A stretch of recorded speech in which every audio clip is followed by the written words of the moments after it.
All right, folks, we're coming out of executive session. We're still on agenda item number 2. All right. So this item amends and extends our collective bargaining agreement with the city's hardworking CSEA by 8 years to 2033.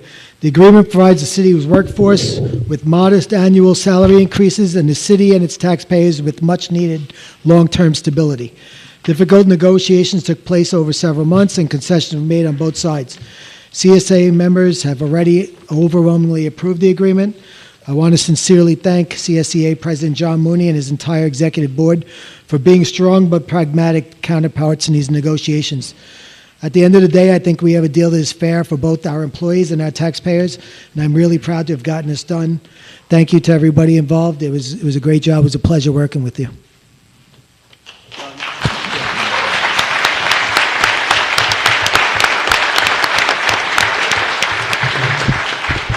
So, John, you have an amendment to make. I do. I move that we amend the memorandum of agreement under Section 3 terms on page 2, Section B. After where it says Civil Service Commission, we need to add the words seniority list. There were 2 words missing out of there, so this is just to make it say what it's supposed to say. It seemed like a long time for us to be back there for that, right? I felt that way to me, too. Okay. John, you agree, right, John? Do we have a second? I second it. Voting, Councilmember Bendo. Yes. Councilmember Lester. Yes. Councilmember Reinhardt. Yes. Vice President Fiamora. Yes. President Finn. Yes.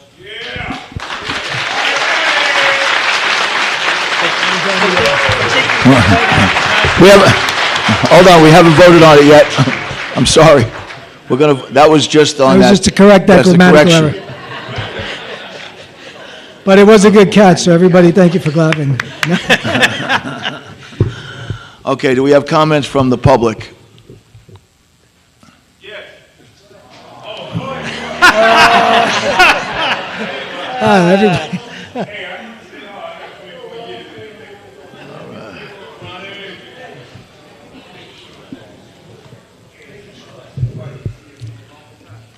Evening, gentlemen. Ron Paganini. I'm going to make it short. I looked at the contract. Don't forget, I was a member and executive, and basically, there's parity with the police, and basically, I think between everybody, and CSEA always gave when I was there, and there was always still giving. And the purchase of time clocks, maybe most people don't know, was really up to CSEA. And with doing the right thing, that old system, believe me, there was hundreds of thousands of dollars missing with that payroll. So basically, I'm thanking the city, with the CSEA to get the time clocks. And no change in health benefits to any of the unions, so I guess there's no change to CSEA. And basically, like I've always said, whether you're police, whether you're fire, whether you're CSEA, or whatever, exempts, there are times that you have to give back to the city. And I think that this is what happened. And I thank, for everybody, John, Mooney, and the council and Mr. Creighton for this. Thank you very much. Thank you, Ronnie. Thank you.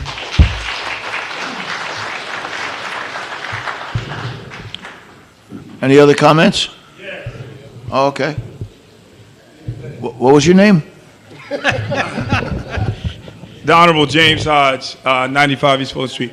Listen, so I just wanted to stand up, and I know some people say and ooh, but remember that a lot of times we wouldn't have these things if there weren't people like many others, and John Mooney, who's a good friend of mine, and the executive board. I was in the union for 24 years as the vice PAC chair, not for 24 years.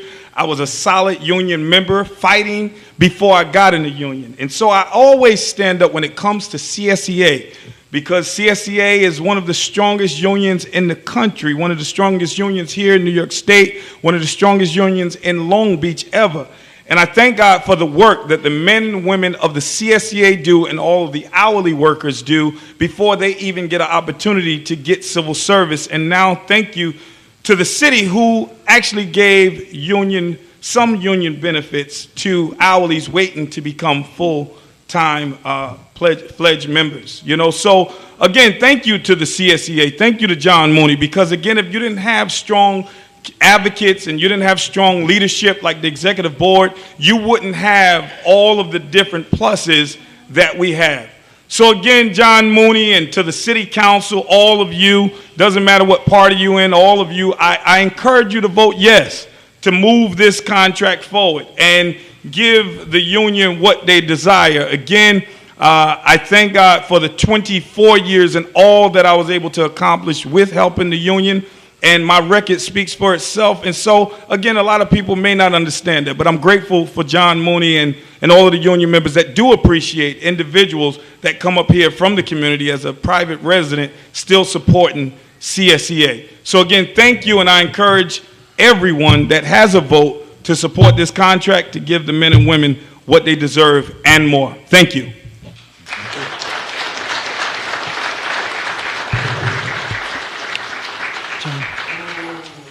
John, all right.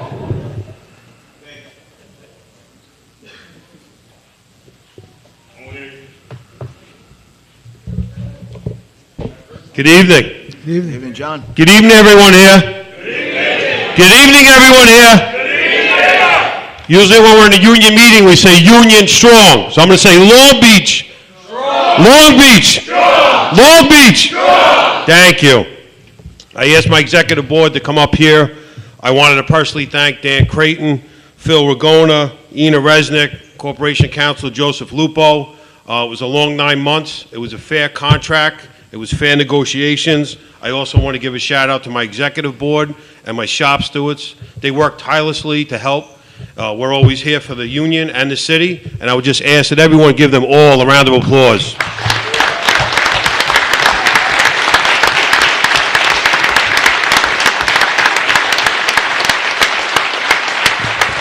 I would ask all the CSEA members just to please stand up for a second.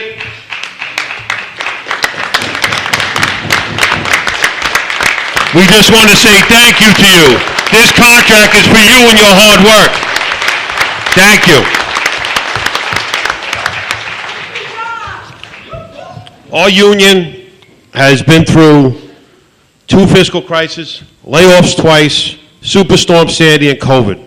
But the city is back stronger and better than ever because of this great workforce. And I'm proud and put my heart and everything into it because of them. So please give them another round of applause.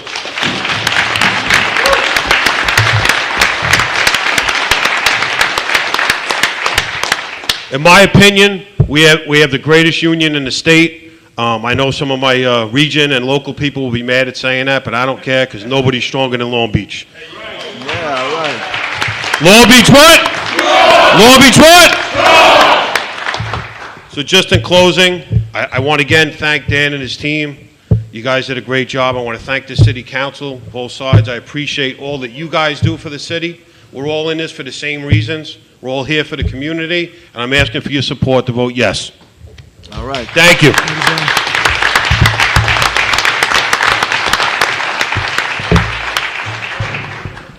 Thank you all, and respectfully, I'd like to ask if we could take a motion to vote on this item right now.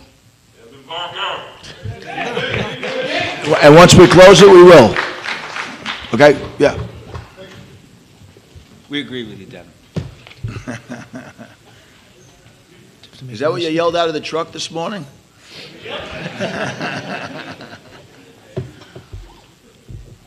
Okay. We can close this item Okay. and make a motion. Yep, okay, I'm going to call the item for vote out of order. Okay.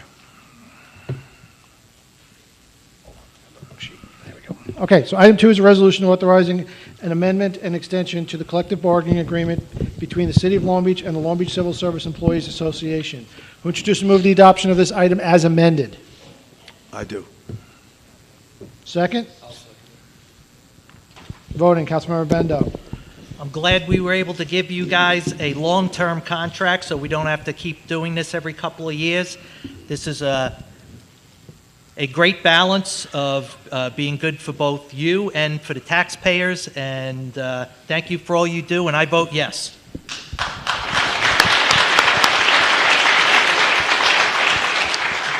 Councilmember Lester. There's an old saying about union negotiations. Good negotiations are somewhere where both sides walk away unhappy. John, I don't know how you and Dan did it, but both sides are walking away happy. I vote yes. I was going to say that, Roy. I was going to say that. Councilmember Reinhardt. To echo John Mooney's words, I have to commend Dan, Phil, Ina team, and John and your team. It was a long negotiation. And, you know, we talked about, last year we talked about the culture, establishing the culture, bringing that culture back to Long Beach. And I feel like it was missing a little bit. But I think with this contract, it really feels like we're all rowing in the same direction again. 97% approval. I think everybody should be really proud of that. It's fair to the taxpayers. It's fair to the lifeblood, the workers of this community. Of course, yes.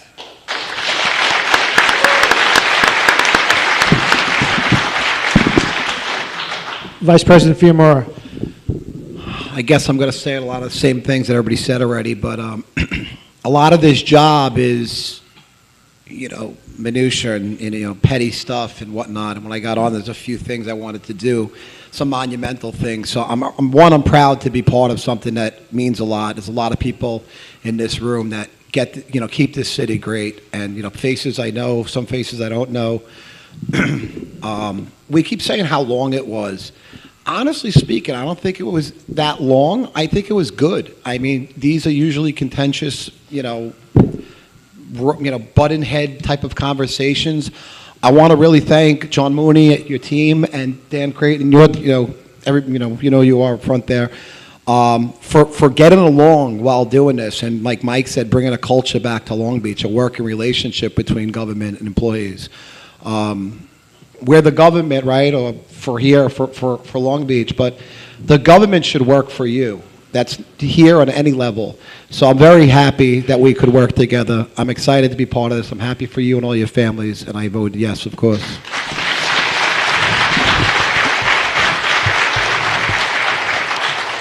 President Finn. I spent 38 years in two different unions, 20 years in the PBA and 18 years in New York NYSUT. Unions that ups and downs, got contracts shoveled down our throats, and the PBA we didn't like, and the other union I don't even really want to speak about at this moment, but the problem was, I think, quality people at the top.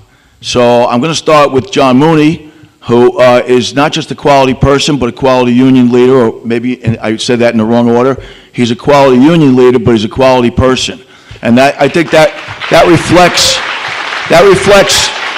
on the union, but it reflects on the city as well, okay? And Dan Creighton is not only a quality city manager, but a quality person. And I don't think the city has seen a city manager like this guy in decades, okay? He works very hard. He's very competent. He came from a great background when I talk about the MTA in the city, and he brought so much expertise. Those two men hammered out this agreement with the help of both of their staffs, and I'm so grateful to both staffs, both men. As a longtime Long Beach resident since 1961, I love this city. When people move out of it, I say, how could you possibly move out of Long Beach? We have a great CSEA, we have a great place, and I'm so glad to be able to vote on this contract. So thank you to all of you guys. Thank you very much. I vote yes. Thank you.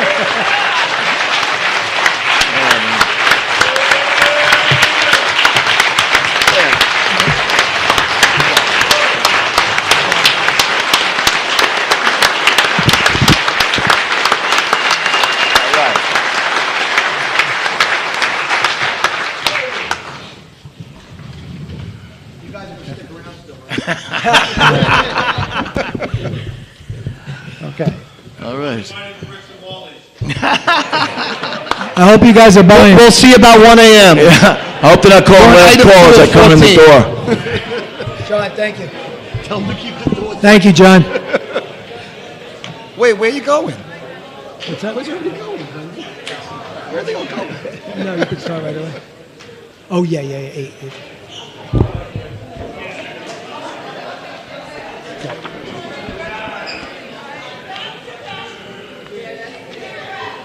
We'll give the room a moment to clear.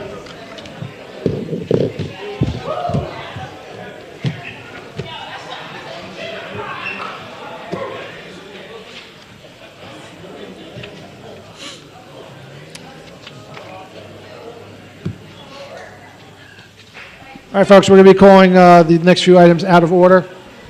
Next item we're going to call is item number 8, resolution authorizing a correction of error appearing on the 23-24 and 24-25 assessment tax rolls for the city of Long Beach. So this item is to correct a clerical error in our tax assessor's office. A commercial property was subdivided into 2 residential properties. Evidently, a code was not changed in the system, and 2 residential properties continue to be taxed as a commercial property for a 2-year period. A refund of $23,132.59 is recommended. I have Ray Flammer here to answer any questions that you might have. Okay, do we have questions on the council? Okay, do we have questions and oh, you do? Yeah. Okay. All right. Ray, how did this happen, and how do we stop it from happening? This is mostly from our legacy software system, where if we change a property, normally we get a alert, you're changing the class, it has to be homestead, non-homestead, and because we went about it doing a split, error message didn't pop up when we copied part of the parcel and split the parcel, so it remained a non-homestead property, and it didn't come in our edits because it's not supposed to happen. With the change of the Tyler system, that's an actual error, and it'll pop on the screen, you can't do this, please fix it. So moving forward, it is fixed. I reviewed all the homestead, non-homestead, and property class codes to verify that that hasn't happened. Thank you. You're welcome. Any other questions on the council? Questions, comments from the public? Well, let's close that item, please. Item 9 is a resolution authorizing settlement of certiorari proceedings. Okay, so this is a certiorari proceeding where the property owner commenced legal action against the city to reduce the assessment on the property going back to 2017, 2018. Corporation Counsel and the Tax Assessor's Office have negotiated the matter with the owner and recommended that it is in the best interest of the city to settle with a refund of $120,000, a reduction of the assessed value from $155,000 to $94,000, on the condition that the owner will not grieve again for the next 3 years. Again, I have Ray here to answer any questions you may have. Yeah, Joe. Just on this, council members, please just know this case is actually open and still proceeding in court. So with respect to the merits of the case, or obviously like the negotiation details, that is privileged. So if you want to ask any of those questions, we would have to leave and go back to executive session. We would get killed if we did that. Right. So we're not going to go to executive session. Any questions? Do we have questions from the public? Okay, we'll close the item. Item 10 is a resolution authorizing the city manager to enter into an agreement for the management of the mortgage in default registry. So this is a contract renewal with the company that manages our mortgage and default registry. This registry helps us identify and address so-called zombie homes, and it's more efficient for this work to be done out of the city. The annual registration fee is capped by the state at $75, of which Muni Reg LLC will retain $50. Again, Ray is here if you have any further questions. Okay, questions from the, Roy? Okay. Yeah, they're keeping the fee completely the same. That is correct. Okay, and the state has made no provision for an increase? No, they've kept the cap at $75. Do you know if it was ever on the agenda for the state? to increase? Not to my knowledge. Oh, okay. All right. Yeah, no, that was the only question. I'm sorry. So we are renewing it for 2 years? Hold on a second. I believe it's wait. 1 year? 1 year? And last time we gave them a 2-year with the option to renew it. Yeah. So for we're 1 just year. renewing it under the option? Yes. Okay, thanks. Any other questions from the council? Questions from the public? Okay, let's close that one, please. Item 11 is a resolution authorizing the city manager to renew an enterprise assessment and tax SASS maintenance agreement. So this is the system that we use to manage our entire property assessment process. We started to transition to Tyler last year, and this is the annual maintenance fee. As Ray said, this is getting rid of our old legacy system and moving over to a new system. I do have Ray here if you have any further questions. Questions? Ray, we bought this system, and I think it was, what did we pay when we bought it? A couple of $100,000? I don't remember. 121. And yet it's costing us $32,000 per year for the subscription fee for this year, and then it goes up to 34 to 35 to 37. Why is it so expensive? That for a subscription fee, that's an incredible amount of money. That's the price for this. That's how much software costs. What this does, like if we wanted to, we could do a full reassessment in-house. It has the modeling capabilities. This is also part of the tax system.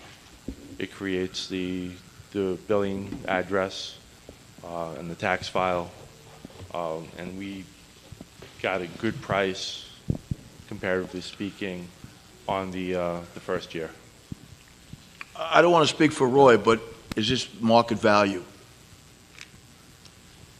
Pretty Market much. price. This is the price. Is that what you're getting at, Roy? Negotiated. You know what, it's we buy a piece of software for $121,000, and then we have to pay $32,000 or $35,000 a year for that software. And it's just like, it seems very disproportionate. Ina, do you want to cover that? Because I think the low fee is because the software is already set up. It's really just addressing it for our system, but this is a common software that's used across the industry, right? Hi, good evening. This is Ina Raznik, City Controller.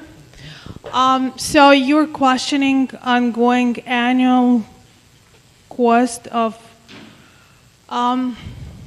it's a good question, but it's not that city has an option. We couldn't stay with the old system because it was not functional. This really brings us into a new era where the tax assessment is going to be done now on our ERP system. So basically, it will seamlessly be going from the ERP system to the tax billing that's going to be done in Munis, which is the same product, and then will be posted to our general ledger system. Right now, it's done in all shadow systems, and it's prone to control issues, which exist. We also had, you questioned before the cost of maintaining the system Munis in-house, and we actually, I was curious what would it cost to move to a different system that's comparable to that. Just the implementation of moving from one to another would be $2 million. And then on an annual basis, it would cost us the same. But you say this is a new system, but what we're doing is we're basically... It's a new module of the old system, of the system that we're already utilizing. It's an ERP, which is Enterprise Resource Planning, which is how things should be done. But we bought this in '23.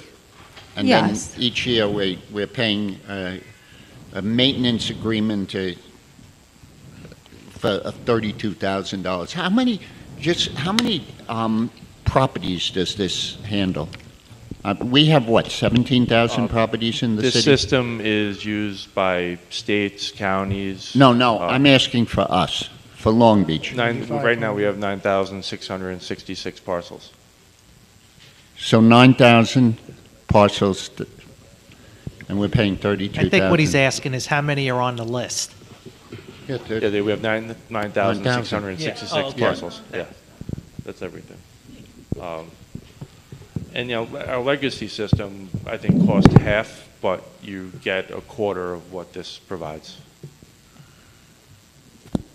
And we've looked at other systems? There's not that many other systems, and we have looked, yeah. And they're more expensive.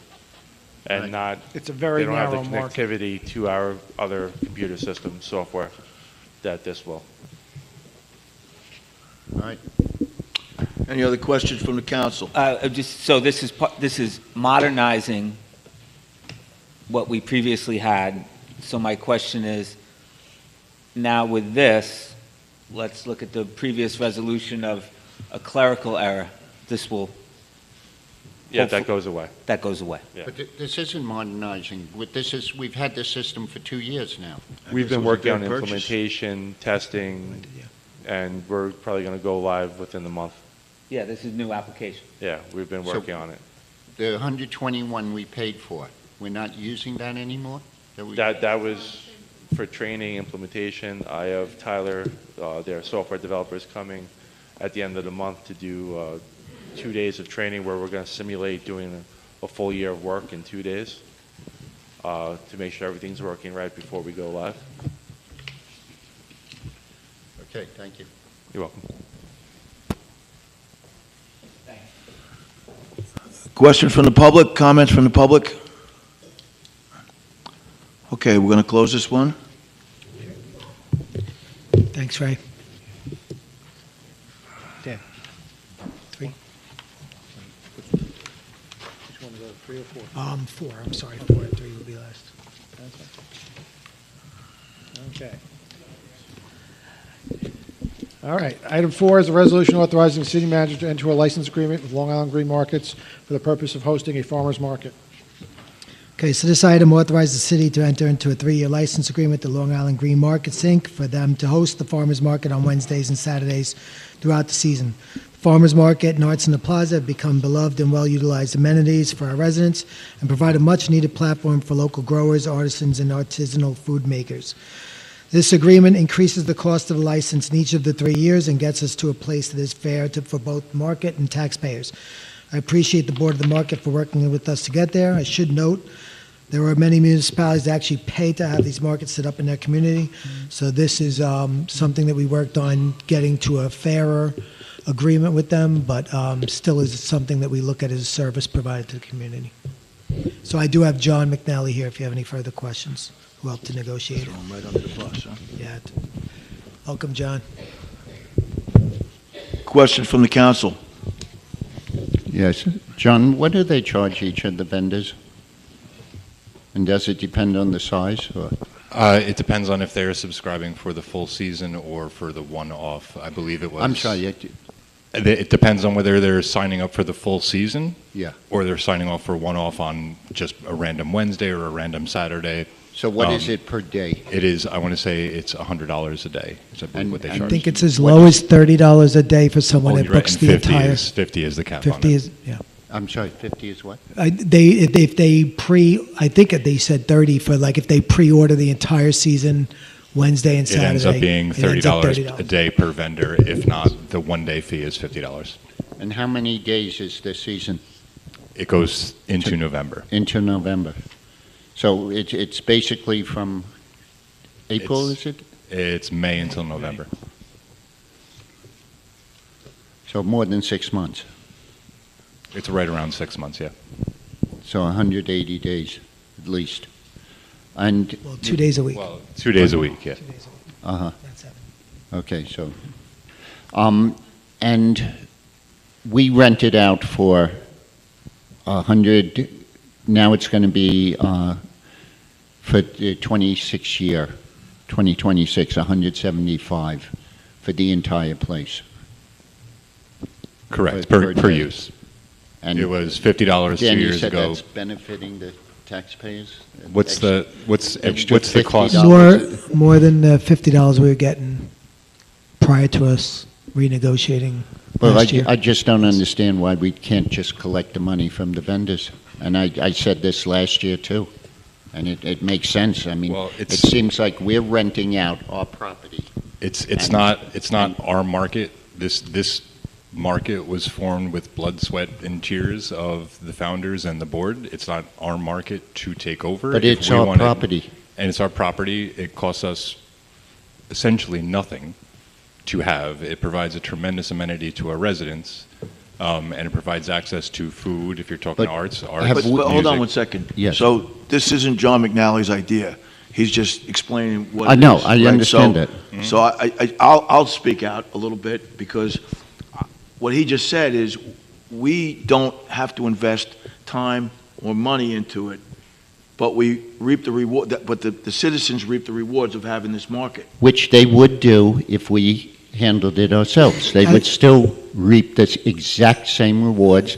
It wouldn't affect the vendors at all. The vendors would pay the exact same amount, and the city taxpayers would actually benefit. Well, they are already benefiting from it. Yeah, by the extra $25 a day, that's your idea of benefiting?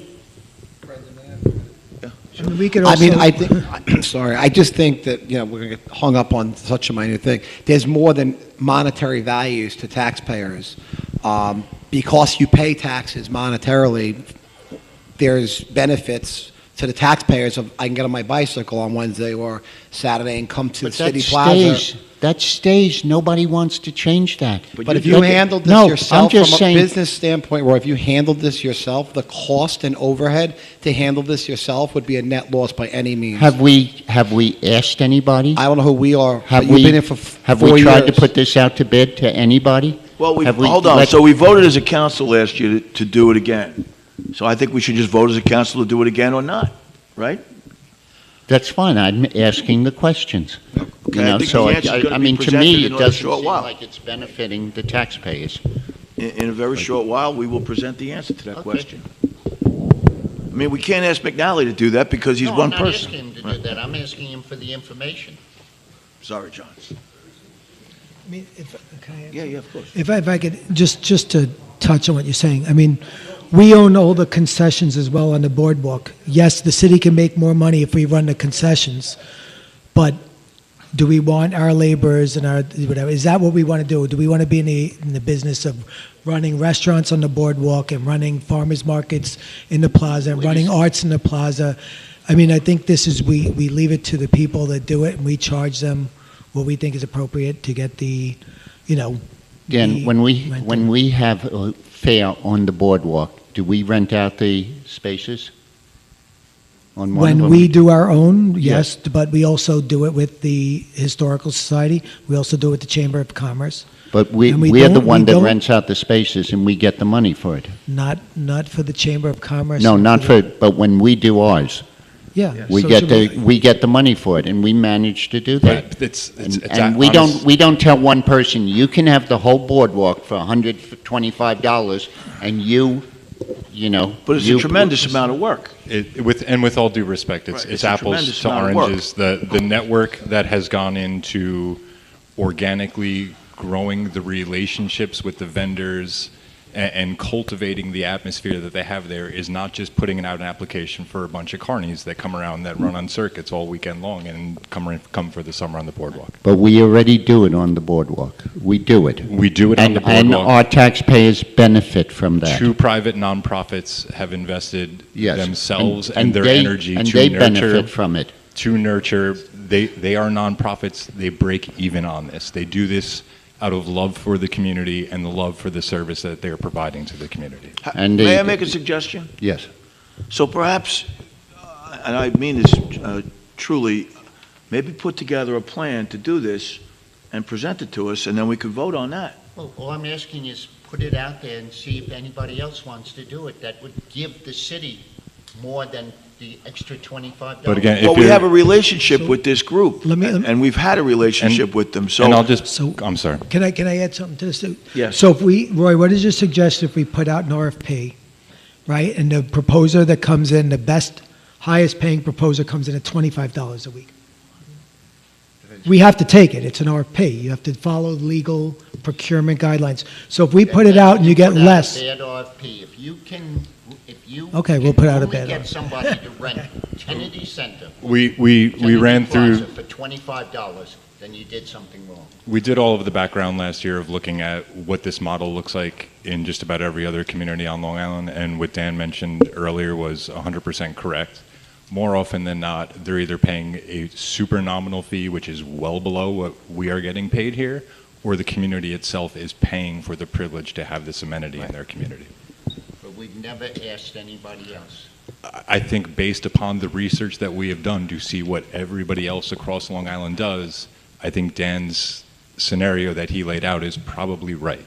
If we put out the squeakiest clean, best RFP possible, we would end up with a much worse deal than what's on the table before the council tonight.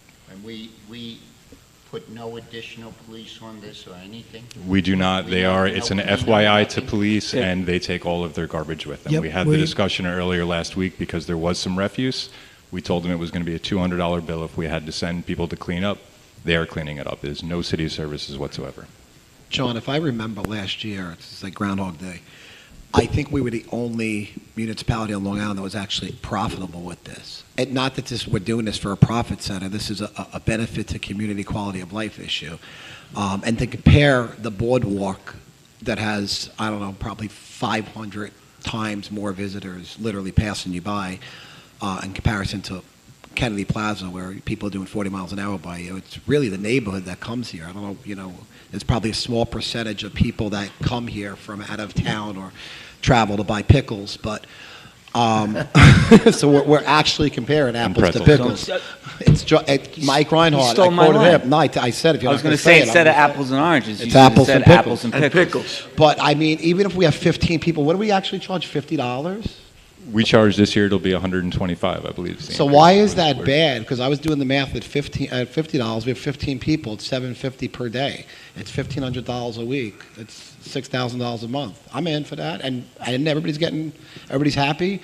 I can walk here from my house. Everybody in this room who lives here can pretty much take a bicycle there. I mean, I don't know. Look, I think you answered all the questions, and like Brendan said, you're not the guy to beat up on. I'm not trying to beat up on you. I think we just vote on it. If everybody's questions are answered, of course. We have any other questions from the council? Ditto. You? No, I'm Okay. with, you said everything. All right.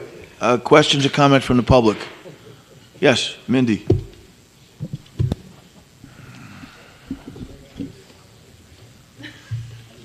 Hi, gentlemen. Hi. So I heard Chris and Michael talk about it. I just have to say that I love the pickle guy.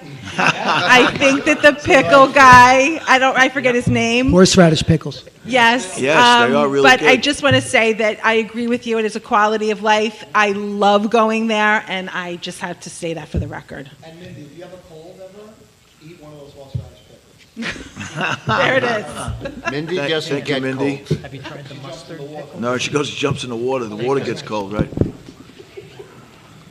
Any other comments? Okay. Dave, we Thank you. didn't We'll do close number that. 3. We're doing everything out of we're doing order. it backwards. It's out of order, yeah. Well, not exactly backwards, but It's close. Skip around. Yes, Okay. right, yeah.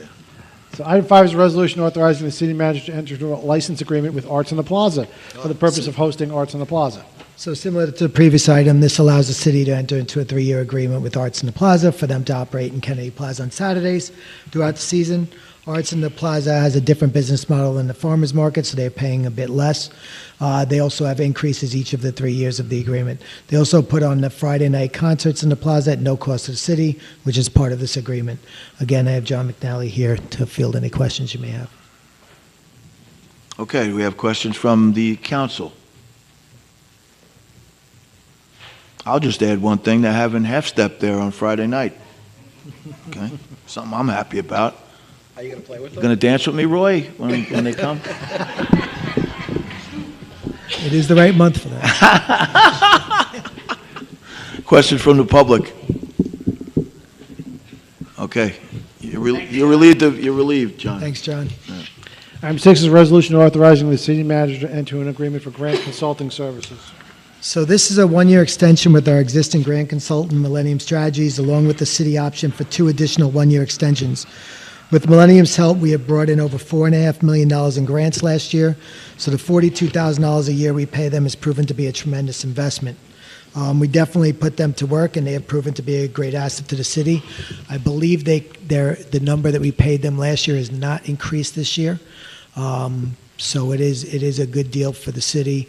I would also like to point out that if you look back to 2023, the city was awarded grants of just over $500,000. In 24, grants totaled over $8 million. In 25, we have already received grant awards of over $500,000, and state grants awards usually come out in December. 2024 was an exceptional year. I compliment the team for the great job that they did. Yes. And we have some work coming out that was tied to some of those grants, such as a planning study, extensive community engagement involved in that. And I think this is money well spent with the return that we're getting on the investment. I do have Patty Bourne here if you have any further questions. Questions, comments? Dan, who else gets grants for us? I mean, we have... Right now, it's our team and Millennium. We are looking at other grant companies. Specifically, I would like to get someone with some expertise in water. We want to look at getting larger federal grants, but we have not engaged with any other grant partners yet. Okay, thanks. Okay. Good, thank you. Question from the public? Okay.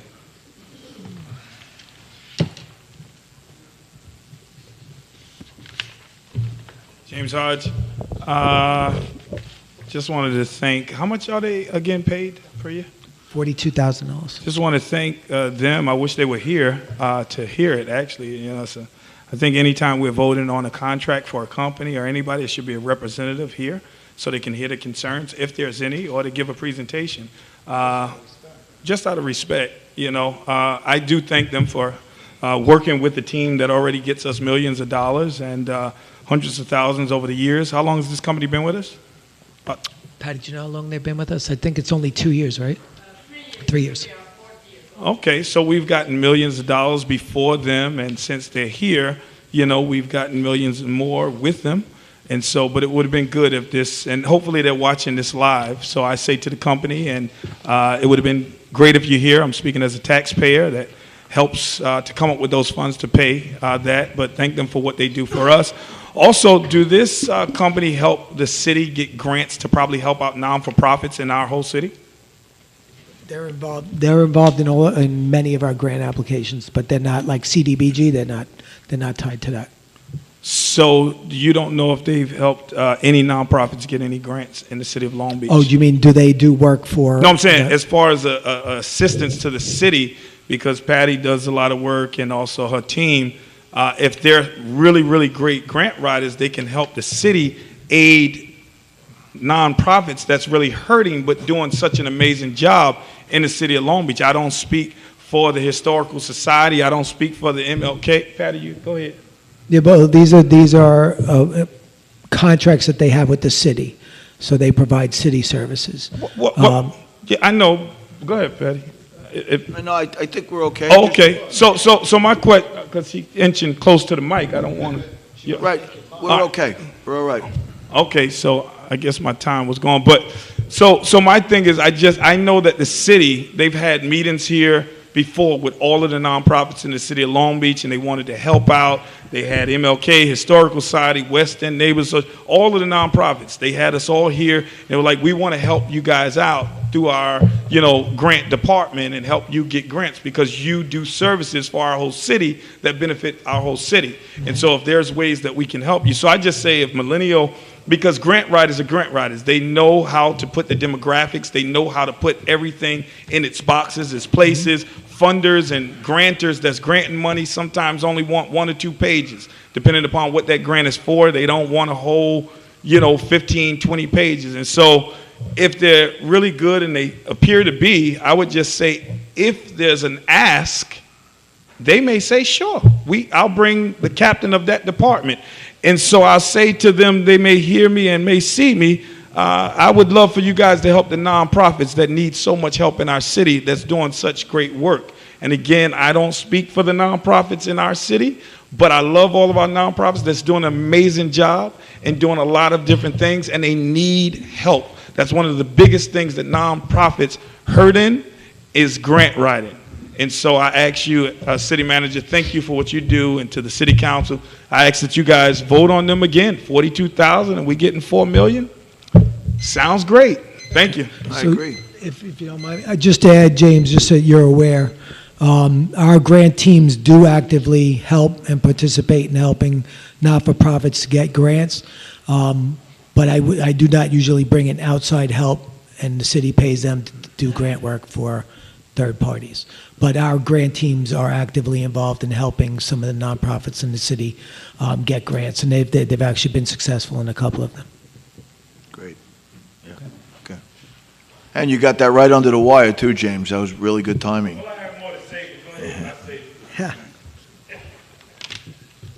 Love you, Ben. Right back at you. Next item? All right, where are we at? I didn't hear the last part. No, next item? Next item? Yeah, oh yeah, Okay, please. okay. I'm sorry. That's okay. Okay, item 7 is a resolution authorizing the city manager to enter into a contract for sanitary sewer replacement at Heron Street between East Pine Street and East Chester Street with the lowest responsible bidder. Okay, so a section of sanitary sewer line collapsed on Heron Street. 3 bids were received, the lowest of which was from Allen Industries, who has done very good work for the city in the past. I do have Ken Arnold here to answer any questions you have. We've been having quite a few problems with our sewer system recently with breaks. We've been pretty lucky about getting pretty good bids recently. But I do have Ken here to answer any questions you may have. Questions? Ken, how many sewer breaks have we had this year? I'm aware of 4 right now. 4. And Allen has taken care of how many? 2 of them. This will be their second. Okay, and they took care of the one on February, that we voted on February 18th. And, Yes. and then, There was one after that, which a different company got. right. That's what I want to ask about, that different company. Allen, on this one, is charging $420 a foot. On the one on February 18th, they charged $425 a foot. And yet the one on April 15th, we paid $1,055 a foot. You have different site conditions, size pipe, depth, It was water much deeper. concerns, sheeting. Each one has a different means and methods that was required to get How done. would we find that out? When we vote on something like that, we don't see any of that. How would I we? think if you remember, the one that we talked about in April was very deep. We were talking about the possibility of our CSEA workers doing the work, and we said that we did not have trench boxes that went down 6 to 7 feet, if I remember correctly, on that one, which is quite deep for a sewer main. That was why the cost was so expensive on that one. This one, the And we did one that discuss it. cost so much money was, let me see, that was the April 15th one, and that was on West Pine between Magnolia and Lawton. That's a particularly deep one? Yes. Why would West Pine be any deeper? Bigger I lines. understand that Main Street's being deeper, but As you get closer to the plant, it gets deeper. it's what? As you get closer to the sewer plant, the pipes are deeper.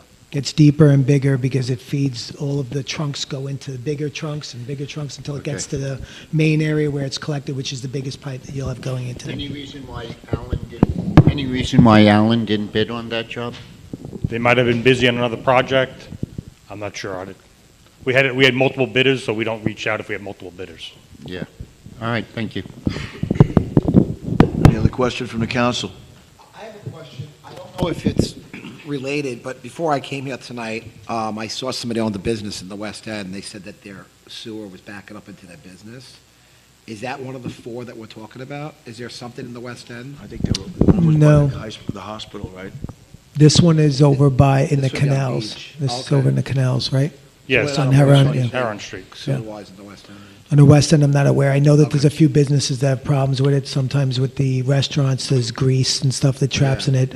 Sometimes it's just older pipes that are, I don't know if there's tree roots in it. It's hard to say really what the cause is. Understood. Thank you.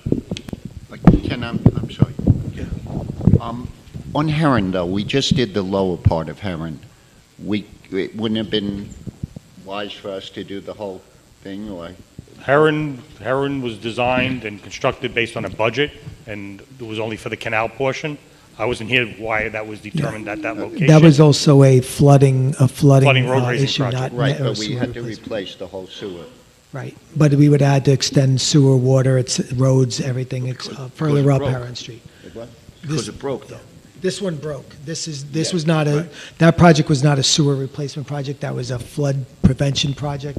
So we did it for the area that was flood prone, which was But there. we did replace the whole sewer. We did replace sewer, water, because we were reconstructing the whole street, but that doesn't mean that we would reconstruct another street, and then you'd actually say the same thing about now the adjacent streets, and then the perpendicular streets, and you could bring it out to the whole city. Right. So when's Nassau coming and relieving us of this burden? In a couple more years. I've been hearing that for, you don't know how many years. Can't wait. Questions? Yes, Karen, you got to come up. Sorry. Those are the rules. Yeah, I don't make the rules, but I used to enforce them. Actually, you do make a lot of them. That's true, I'm sorry. I have become the man. Because that's what they used to say to cops, you're the man. No, the man is the guy who makes the rules.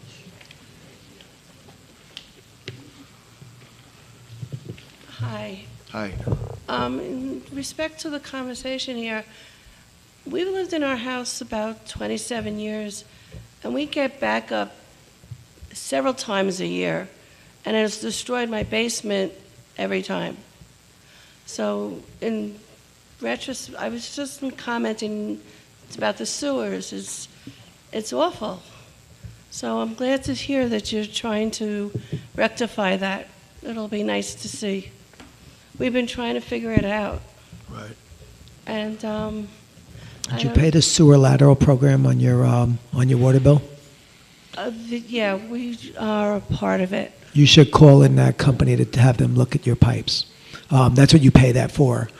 So that it is a free service that you pay that. You should call them in, have them take a look at your line and see if there's a break in it or if there's roots. They could give you some good advice on it. And if you pay that, it's We do. insurance that you should take advantage of and call them in. Well, thank you for the advice. I appreciate it. Absolutely. Thank you, Karen.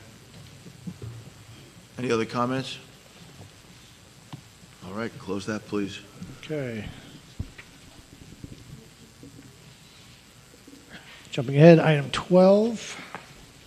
It's a resolution authorizing the city manager to pay administrative costs under the Emergency Tenant Protection Act, authorizing the passing on of administrative costs to the owners of the buildings included under such act, and directing the city controller to make billing therefor. Okay, so the council takes this item up every year, ensures the city's costs of administering the rent stabilization program are covered by the owner of the property. There are 413 such units in the city. I think this is probably one for Ina if you have any further questions. Don't give me that look, Ina. You know I have a question. Look of pure happiness. Dan, on the page 1 is dated June 3rd, and page 2 is dated June 4th. How come? Now, that's a typo. That's Scribner's corrected on error. Yeah, Good catch. That was already addressed on the back end. Okay. Now, I'm trying to figure this out. It's $20 per unit, and we charge our administration charge is $3. Is that on top of the $20? So it's $23. So it says here, okay, so we're not increasing it? It's not, we're not increasing administrative charge of $3. No, because it cost us the cost of the stamp, the cost of the envelope, paper. It's really, we're well compensated by charging $3. Right, well, so I'm just trying to figure out the numbers, because last year it cost us, or the total collected was $8,260. And this year we're voting to make it $8,320, which is $60 more, which I'm not quite sure where that came from. I think the resolution I'm looking at, it says for this year, 8,260. So conceptually, maybe I will explain a little bit. There is a state agency called Homes and Community Renewal. They manage the rent stabilization of the apartments in the city of Long Beach. They are funded by the property owners, but the city has to pay in first, and then we collect $20 per unit from the property owners. So this year, it happens to be that the city, within the city limits, there are 413 rent-stabilized apartments times 20. I think it's 8260. Did that change at all? 400? The number of the apartments, I don't know. That just probably changes from year to year. It goes down because some of the apartments come out of the rent stabilization. It might have changed. All right, because we have two different numbers. On page 2, it's the same period. For a period of April 1st, 2024 to March 31st, 2025, it's 8,320. And on page 1... You know what? You're right. It is a typo on page 2. It should say June 3rd, and it should be... Okay, so I just saved the city $60. All right. No, you Great didn't, job. but okay. But you can get the credit. Okay, But we won't get that month, okay. We wouldn't have paid that out. We would have hope paid not. out only what we're billed. But good catch, though.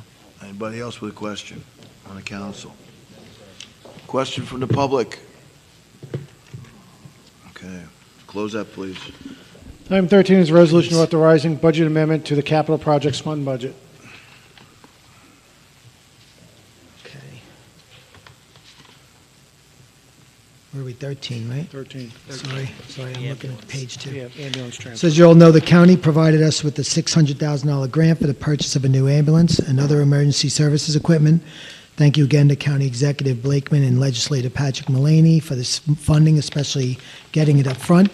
The item amends the budget to account for the associated revenue and expenditures. This is similar to what we do pretty frequently on the North Shore Critical Infrastructure Project, when we get a payment and we reimburse the line item, so it becomes like working capital. So it's no different than that. It's just taking the $300,000 from the county and moving it back into our budget. I do have Ina here, and I don't know if Commissioner Miller's here, but Ina will, this You have really a subject questions? Roy? No. Question from the public? Okay, close that, please. Item 14 is a resolution authorizing the city manager to purchase desktop computers for various city departments. Okay, so this item, I have Al here to explain if you have any comments, but we need to purchase 25 computers for use by various personnel that are outdated and long past their useful life. Our IT department has a strategic investment plan to stay on top of aging technology, and this type of purchase will be made every 2 to 3 years. This was put out for a quote through the New York State Office of General Services. The award is to SHI International Corp. with what we feel is a very good price. This purchase was budgeted for with funds being available in IT's machinery and equipment line. Again, I have Al here if you have any further questions.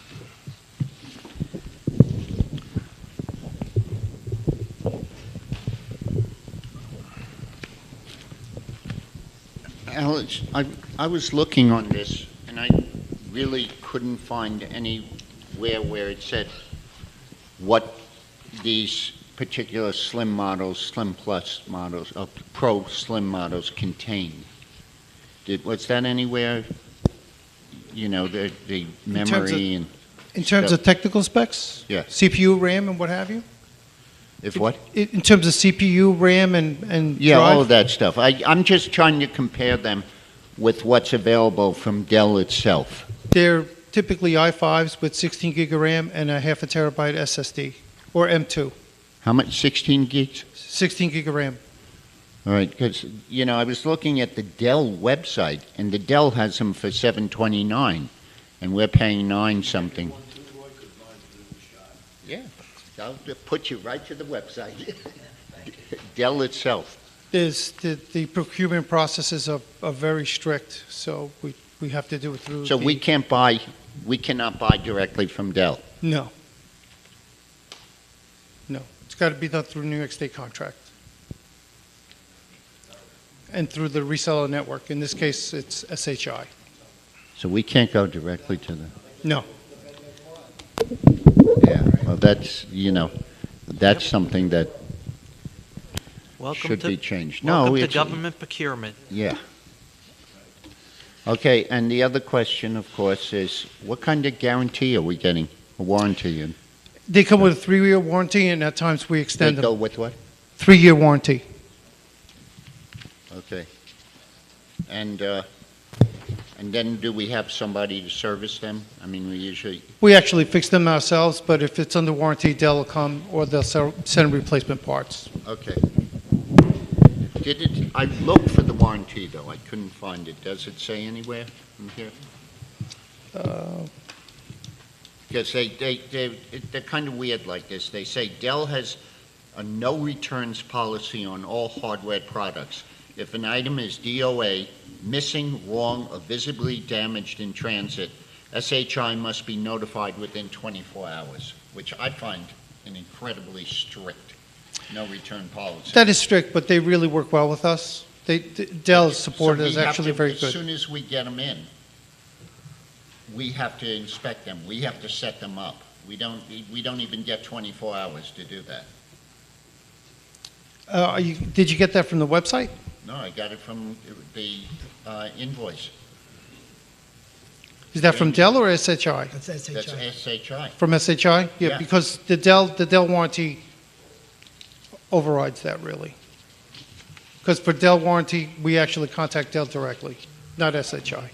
But so the SHI that you're buying from, They're the reseller. Jesus. Okay. Thanks. Al, just Yes. one quick question. The request for quote and the proposal that SHI submitted also had 15 monitors and Ethernet cables that aren't included in the resolution. Are we not getting those? We're not actually purchasing them at this time. Okay. That's Thank you. correct. You've been dealing with SHI, I believe for years. right? Yes. Previous to you as well? Yes. Right, okay. Questions from the public? Okay, we'll close that. Thank you, Thank Al. you.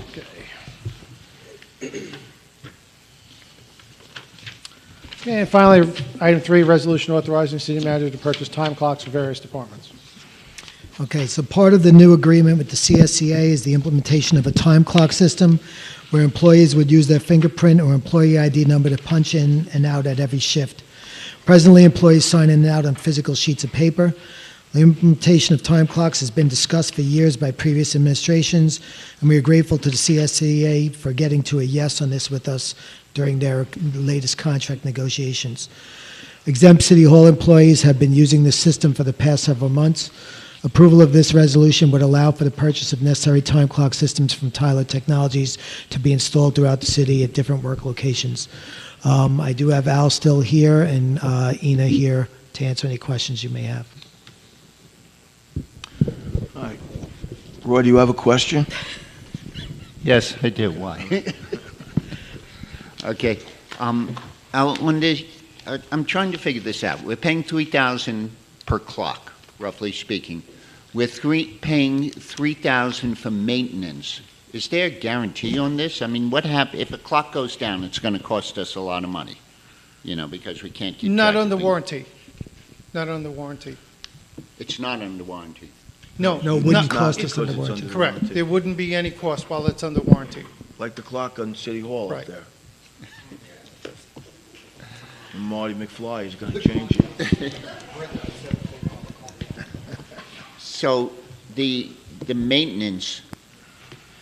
That's described as maintenance, but that's for technical support, configuration support, and anything that you have to do with integrating those to other systems and what have you. So, how long is the warranty? I'm sorry. I'm not sure on that one. It'll be at least 1 year, but it's probably 3.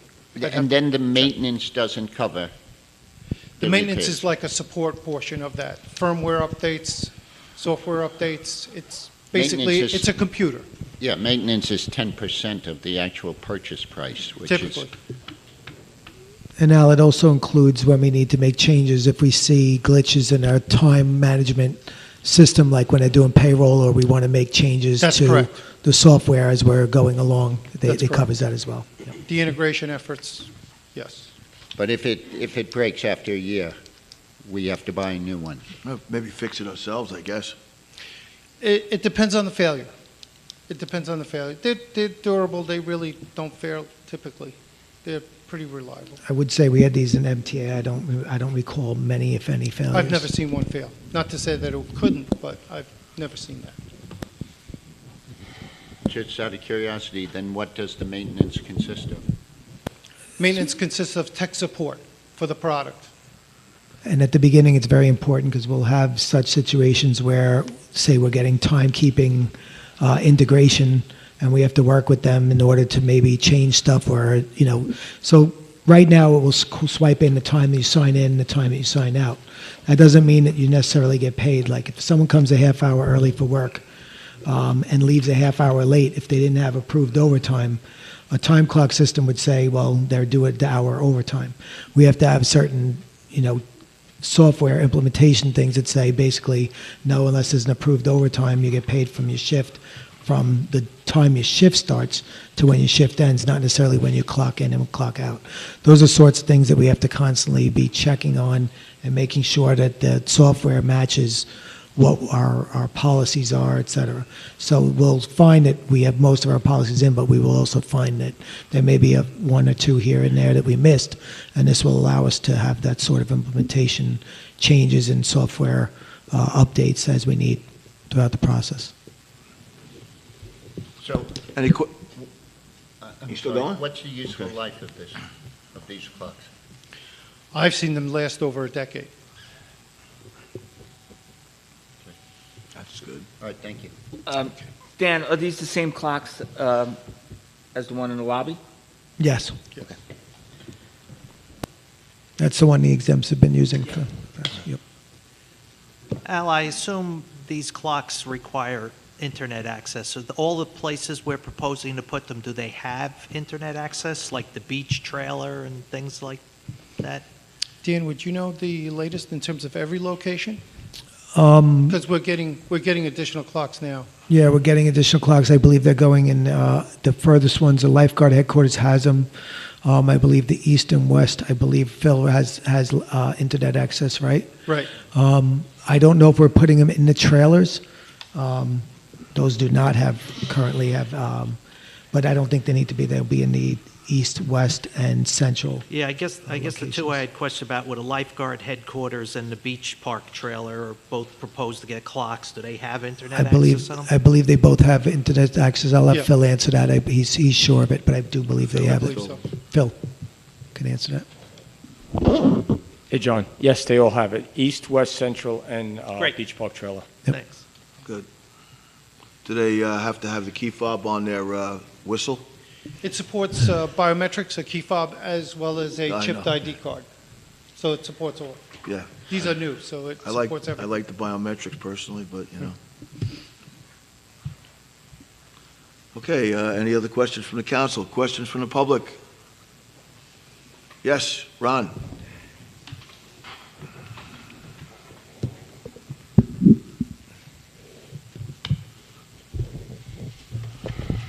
Gentlemen, Ron Paganini.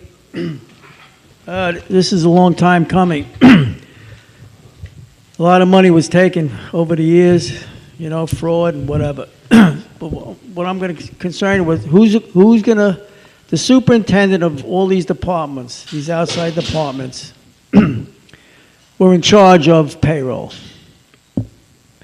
They had, the sign-up sheets, then every 2 weeks there was a master sheet that was filled out by them.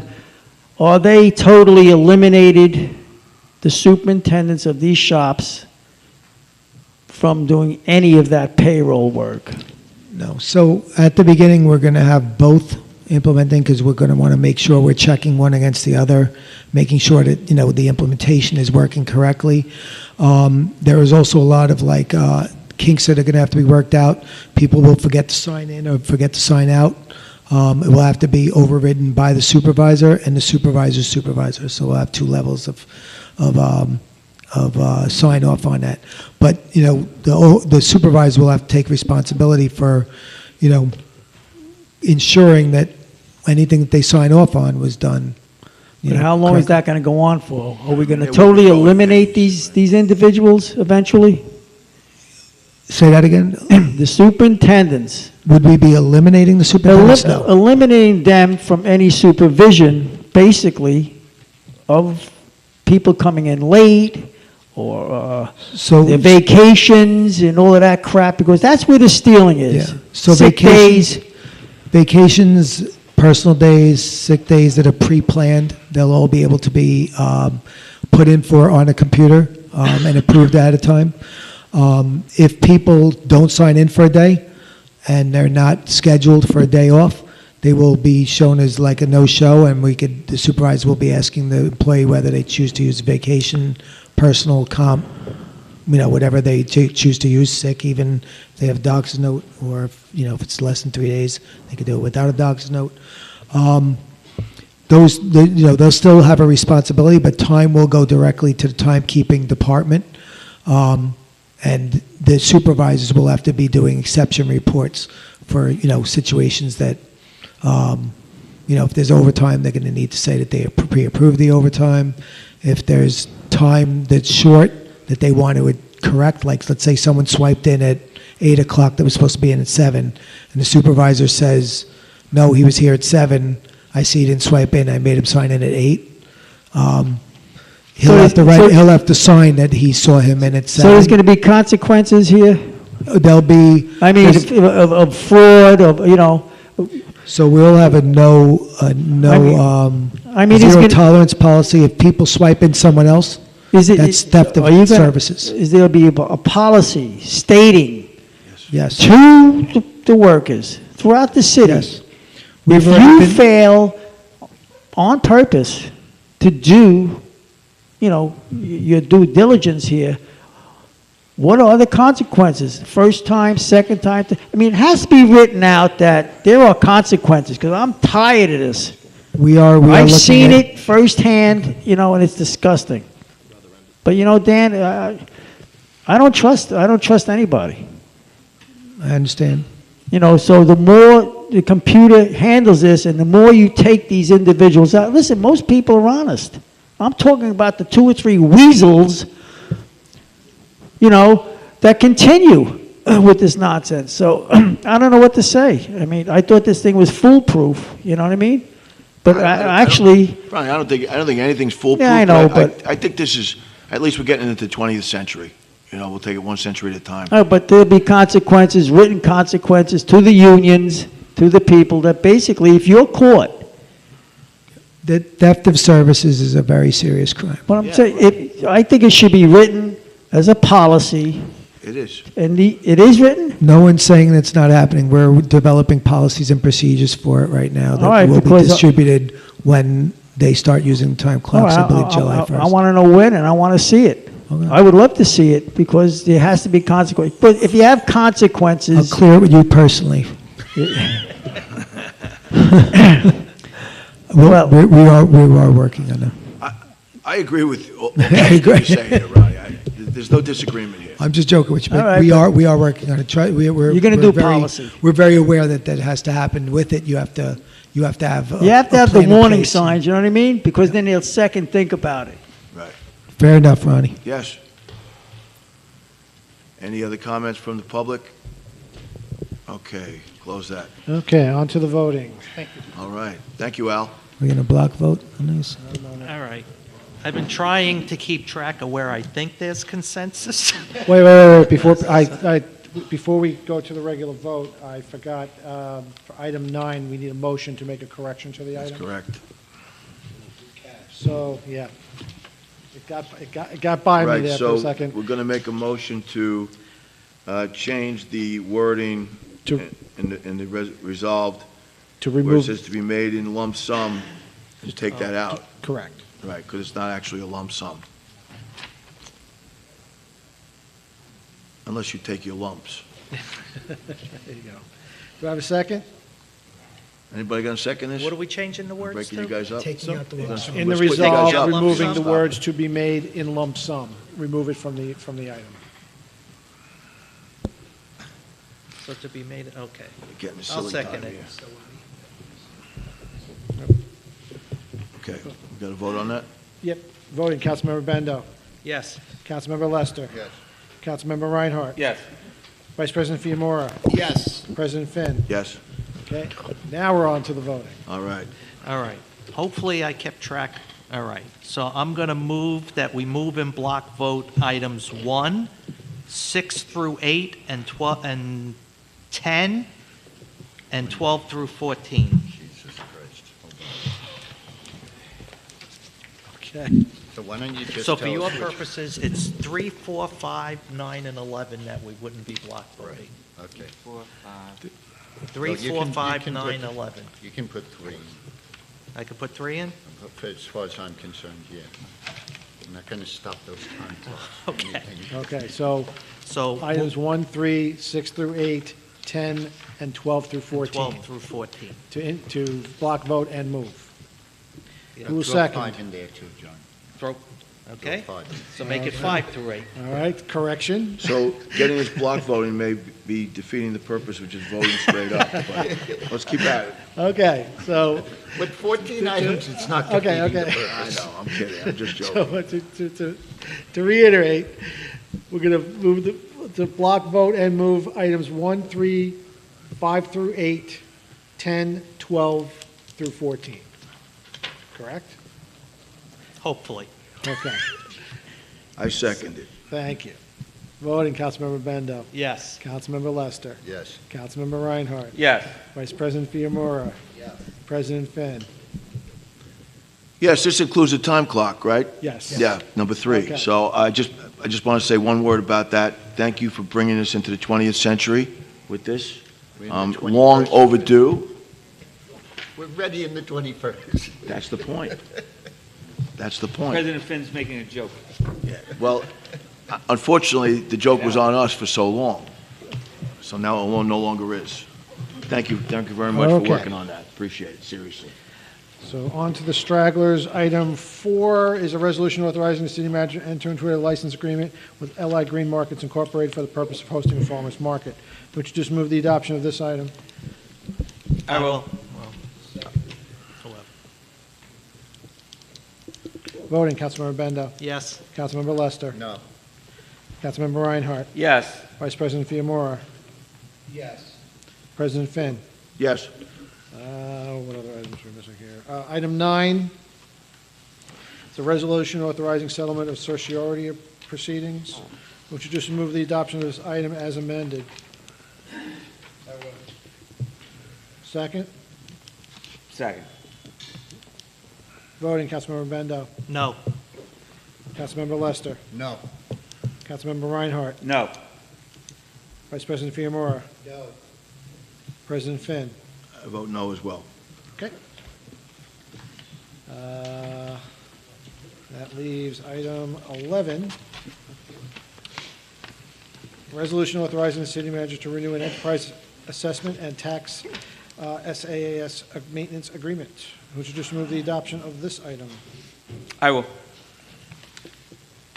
I'll Second? second it. Voting, Councilmember Bendo. Yes. Councilmember Lester. No. Councilmember Reinhardt.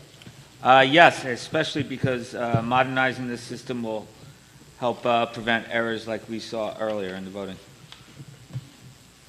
Vice President Fiamora. Yes. President Finn. Yes. All right, did I get everything? Yep. Okay, I think so, okay. Okay, city manager's monthly personnel report has been filed by the city clerk. We'll make a motion to close the meeting. I will.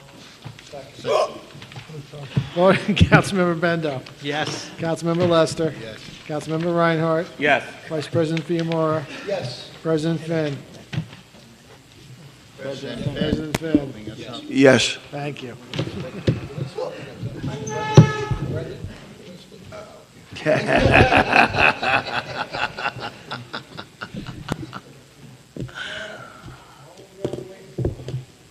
Yes, the moment we've been waiting for, and we've been waiting a very long time to get to this point.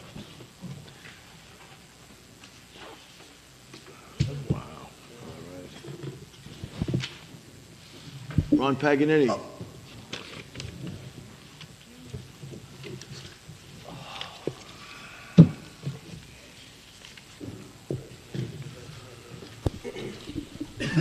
Ron, you know I was just playing with you earlier, right? Huh? You know I was just playing with you earlier. Yeah. All right. Sorry about that. Anyway, 4th of July is around the corner. My favorite holiday. Oh, that's right. I really loved 4th of July. I really did. I used to blow firecrackers off and whatever. But, you know, it's morphed into this monster. And we know what the monster is the mortar bombs. I agree. So, I am a patriot.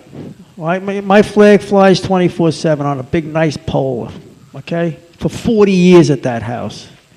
But there's two major problems that must be addressed on the 4th of July. It's the duration of these fireworks. Now, if they were regular rockets and, regular fireworks, who would care? Who would care? Mortars. I wouldn't care. But it morphed into these bombs, okay? So the duration is the main thing. So due to the high explosive mortar bombs that produce the explosive sound of an M80, which is basically banned because it was high explosive, these bombs that go off constantly are just maybe 4 grains of black powder off, okay? The sound is incredible.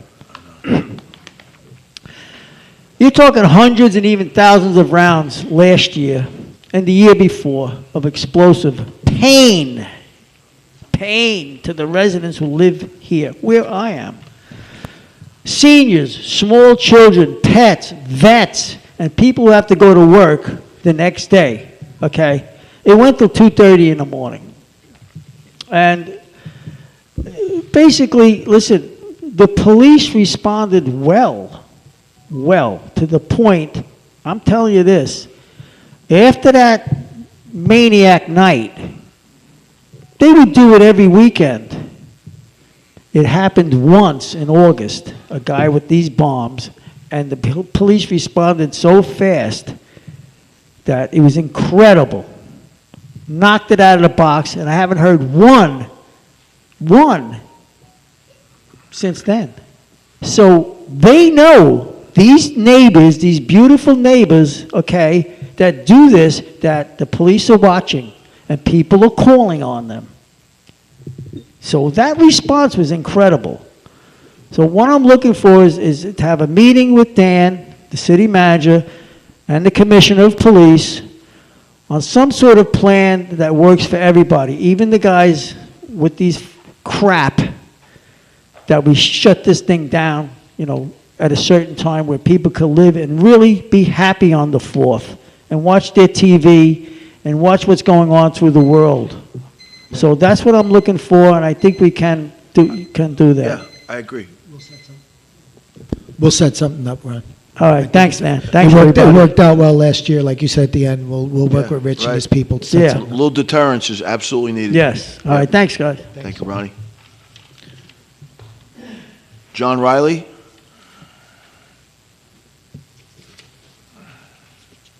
Winner must be present. James Hodge. You always have to see me president, and I'm always. So I say, James Hodge, I always say that I love you all because I truly do. It doesn't matter what party you're in because I love our city, and that's what God will want me to do. And so that doesn't mean that we don't hold each other accountable. I just wanted to say that it is critically important for our city planning advisory board to have diversity, including representatives from the black communities, from black communities for several key reasons. I won't read all of them. Diverse perspectives and lived experience. The city planning decisions directly impact the daily lives of all residents. Without diverse voices, particularly those from historically marginalized groups like black communities, the board risks making decisions that don't fully understand or address the unique needs, challenges, and aspirations of different segments of the population. Black communities have often been disproportionately affected by past planning decisions such as redlining and urban renewal. Actually, I call it urban removal, leading to systematic inequities in housing, access to resources, and environmental quality. Their lived experiences are critical for identifying and rectifying these historical harms and preventing future inequities. I finish off by saying some of those other things are social equality and justice, community trust and engagement, understanding cultural nuances, different cultural backgrounds influences how people use and experience public spaces, housing, transportation, and other city amenities. A diverse board can ensure that planning decisions are culturally sensitive and responsive, creating environments that are welcoming and functional for everyone. In summary, a lack of black representation on a city planning advisory board means that a significant portion of the city's population is likely to be overlooked or misunderstood in critical decisions about environment. This can lead to less effective, less equitable, and less sustainable city planning outcomes. I look at the city's administrative executives, love all of them too, and some of them I'm friends with, but there's no blacks here. There's no blacks here. I believe, again, the largest, and so why I bring this up, because you should never be scared to speak up. The women's suffrage movement, too many people don't know that it was a whole bunch of black women that actually fought with them. But black women didn't get a right to vote until '68 too. But nobody knows that black women actually helped the women's suffrage movement. And so when I finish up with this, President, when I speak as a representative. My mother and father grew up in Alabama, and they had to come through the back doors. They had to drink out of the black water fountains and all of those things. And so when I say that, my mother and father is not here, but I heard all of those stories. And I don't say it to be offensive, but if you're not at the table, I look at it that you're on the menu. And sometimes all of us, whether the West End is there, the East End is there, all of us should have a chance to be at the table, because all of our opinions, they matter. And it makes us have a great city like we have. So again, I say please include all at the table. I will submit my resume to be on the Planning Advisory Board if you need one. If you accept me, I'm willing to take that task. I'm on the Nassau County Police Commissioners Council. I'm on LIPA, Long Island Authority Advisory Community Council, and several other boards. I would love to help my city any way I can. Thank you.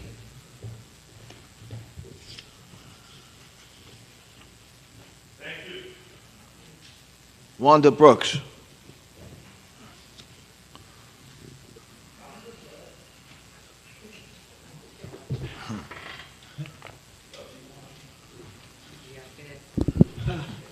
Hi, Wanda. Good evening. Good evening. I would like to thank the police department and the city council. I never thought that one block would be so excited that we have a speed bump. Told you we'd get it for you. We are very, very excited. And once again, I want to thank you. And I am looking forward to the work starting in the Leroy Conyers Park. I know we have some updates coming. I want to come back and tell y'all how excited I am about that work being done. Okay? That's all. Thank you, and I certainly Thank hope that you. happens very quickly. Thank you. Thanks.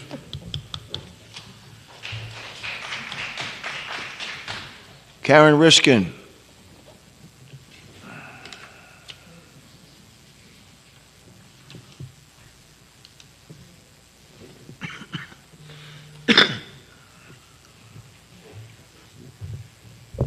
Hi, good evening, Karen Riskin. Hi, Karen. I have some papers for you, as I often do. Okay. I'll be at the fundraiser. You will? Awesome. Can I count on everybody? Well, I'm happy to hear that. That's a fun place. Well, then, we'll still put you in for the raffles. The paper that you're looking at was in today's Newsday, and honestly, it scared the daylights out of me. And I immediately went and got copies, and I'm glad there was a meeting tonight. I have a question, actually, for Mr. Reinhardt. A few weeks, not so long ago, you had mentioned that you were going to put a ban on Bess. And, Well, we voted a resolution to put a year-long moratorium on Beth, and then I commented that I'd like to zone it out. well, that would be better, no question. We're looking into. Now, what about the high voltage cable ban as well? Now, with this whole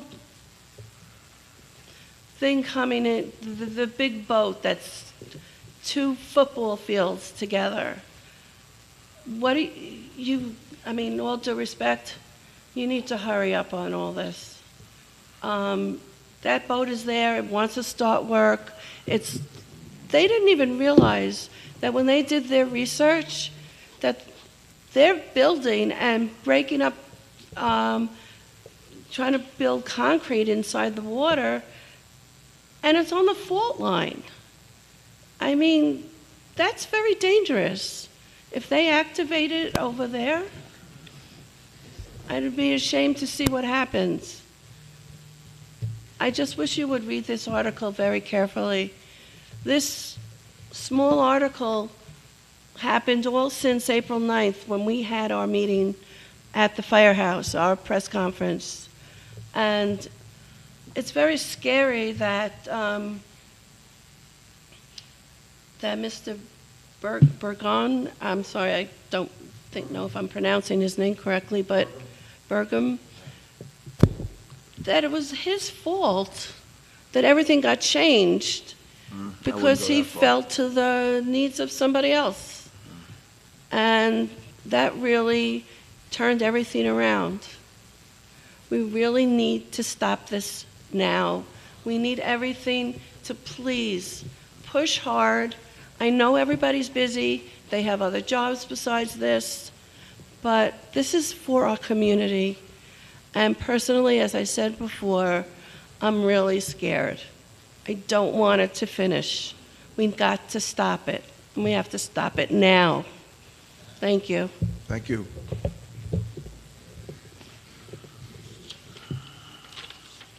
Mindy?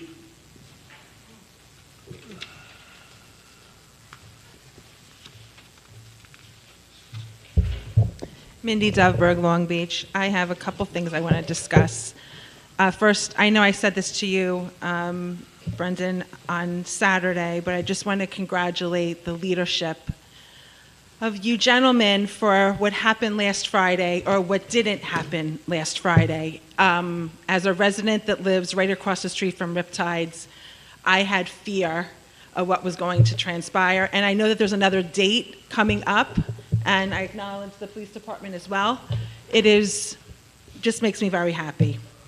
The other thing I wanted to mention was how beautiful Saturday night was for the Michael Berube Color Run, honoring Michael Berube and raising mental health, raising awareness for mental health. It was really wonderful to see the community, to see everybody out there. Yes. The other thing I wanted to just bring up is the Moby mats. I've been saying this for years. One Moby mat on a beach is not enough. And I saw it play out for me on Riverside on Saturday night. it is just, it's dumped right in the middle of the beach. And for somebody that is in a wheelchair, a walker, a stroller, whatever, you're dumping the person right in the middle of the beach. There needs to be more. I know that when there's events, you guys bring all the Moby mats that are everywhere and put them out on a beach. I'm not saying to do that, but I think that there needs to be more Moby mats on the beach. It's almost like the one is going, okay, here it is, but it doesn't do anything for the person. And it's supposed to do something. It's supposed to help somebody, and it's supposed to be accessible to all. I agree with you. I agree. Thank you. What can be done about it? We're going to find out. Okay, Yeah. We're definitely going to have a conversation about it. wonderful. Yeah, Thank you. you bet. Thanks. As for the other thing you talked about, it's too early to take a victory lap over what didn't happen last Friday, but we are very fortunate that the police commissioner and his team are they're very focused on the intel that has been coming through various channels to them and have been acting on it, along, of course, with the city manager and the deputy city manager and quite a few other people. So we certainly can't take a victory lap, but one thing I would like to say is that I'm hoping that the administrators and the principals and the superintendents of these schools, wherever they may be, on Long Island, in Queens, in Brooklyn, wherever, I'm hoping that they take it seriously that hundreds or 1,000 unsupervised young people in a place where they're not supposed to be is not necessarily a very good thing. Most of the kids are good kids, almost all of them, but when they come here, and what happened last year can't ever happen again, and we're doing the best we can. So thank you for saying that. Sheena Curry. Hi, Sheena.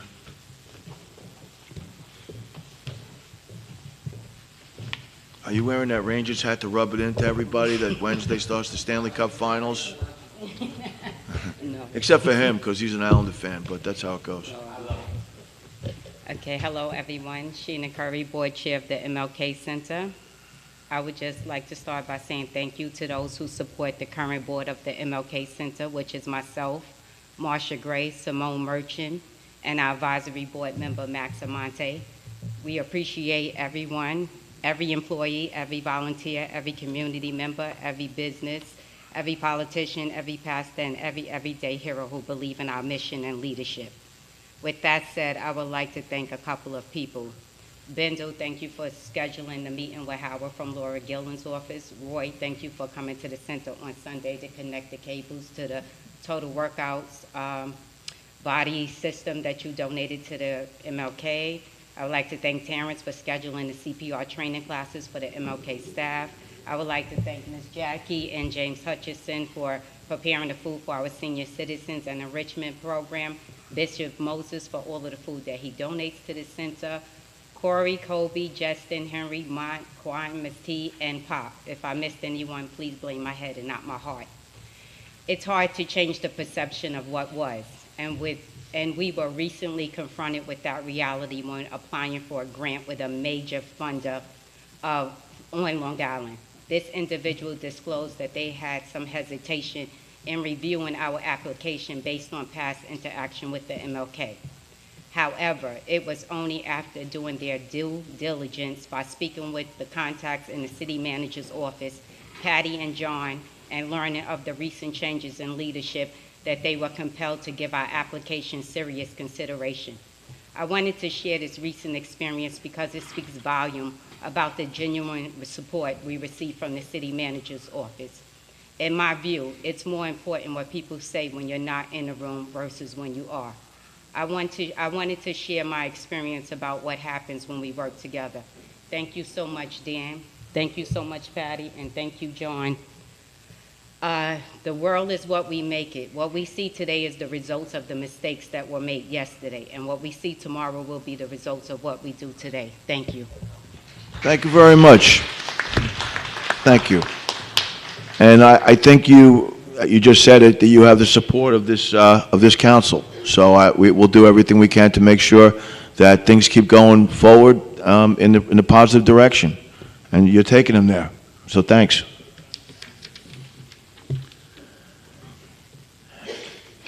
Danielle, our final contestant. Come on down. Good evening, gentlemen, again. I know we were a little bit out of order, so I didn't get a chance to just talk about item number 8. I'm just trying to wrap my head around it. This particular lot was once a home that was just a ranch. It was a one-dwelling home. I see that it was now become 2 lots. I'm just trying to wrap my head around how it probably got a variance, I'm assuming, to subdivide, but are they being taxed appropriately? Because it went from 1 dwelling to now 4 dwellings. So this subdivision is not a home that's been built to be big and have 2 separate living dwellings. It has 4. So my area has 4 different residents living in that home that he built to be a monstrosity. By all means, he built what he built. But it didn't go from a ranch that was burnt down to the ground in 2019 to now a big, huge dwelling of 4 different residents. Can't even tell you how many people are in there, but there's 4 quadrants, 2 uppers, 2 lowers that live in this. So this lot went from 1 lot to 2 separate lots, because it's saying 259 and 260. Just trying to wrap my head that he's properly being taxed. I don't know, was it zoned commercially? Is that it? It was before anything was done, it was a single ranch, Right. single home, single level. It was a commercial property beforehand. So the ranch was a commercial It was property? a commercial property. Interesting. I don't know when it was zoned that way. We'll have to look into it. And Yeah, find out. it was a single dwelling home. Okay. But to your point, I don't know if he Well, did any commercial business out of a single dwelling home that was a ranch. This happened in 2020? 2019, it was burnt to the ground, like to the ground. All right. And then it was leveled out.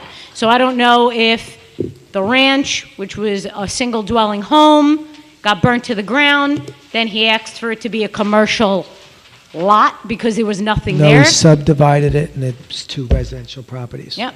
So he took something that was a ranch, 1 home. He took a It got- commercial property and made 2 residential properties out of it. Stop saying ranch, it was a commercial Well, property. I'm just saying what was physically there. Right. And then when it got burnt down, it was no longer there. So I'm assuming it got turned into a commercial. Okay. But I don't know how this all works out, like tax-wise. I'm just making sure that it's being taxed appropriately. 100% transparency and honesty. I'm not sure the details of what happened here. I gave you my contact information. I'm happy to look into it and let you know. And I'm happy to follow up with the tax assessor and ensure that it is being taxed appropriately. Well, yeah, you guys, I know you were going to vote on it, whether you can re-vote on it or not, but maybe that's something, maybe you'll give Dan and the rest of the board, because if you're not really sure right now, I don't know if this is something you want to grant. We voted on it already, that's Yeah. the problem. And the time to actually talk about it was when we had the discussion on item 8. Yeah. Not after we voted on it, it's too late to now change the vote. Yeah, I happen to be out of the room at the moment, but that's why, since it was out of order, I didn't know when it was called, so, Sorry about that. Yeah, but maybe it's something you still want to give the gentleman on the board and review it, regardless. Yeah, regardless, Oh, we'll yes, look at it. absolutely. I mean, if it's not being taxed properly, Without a doubt. we will tax it properly. All right, thank you. Yeah, thank you very much. Hey, thank you, everybody out there, for sticking in for the entire program. You all deserve commendation for that.